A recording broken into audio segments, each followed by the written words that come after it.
Hi, good evening. This is Scott at Scott Trades on Twitter with StockMarketMentor.com and your chart of the day. I know a lot of people have been looking at solar lately. Solar has been a pretty good area, and I know a lot of the kind of narrative around energy is that people need clean energy. With high energy prices, people look for alternatives. And that's what kind of brought me to ticker ORA. This is Ormat Technologies. Now, they deal with geothermal energy, which is technically clean energy.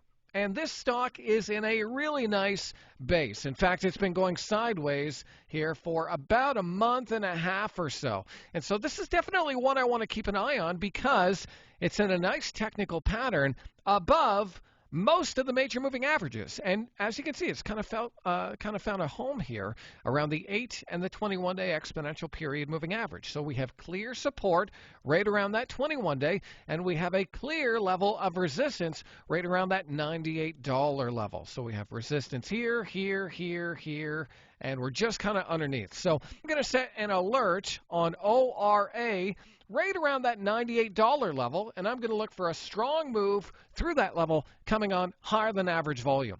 Now, I will say this stock does have a relatively small float and can trade with a bit of a wide spread. So if you do look at this stock, I would just recommend managing your position size to make up for that spread. But this is definitely a stock I want to keep my eyes on because it's held up pretty well in a crappy market. So I hope that video was helpful. Hey, give me a follow on Twitter if you don't already, at Scott Trades. And if you want to check out what we're watching over at StockMarketMentor.com, and you're watching this on YouTube, click the link below, take a trial, and I'll see you on the other side.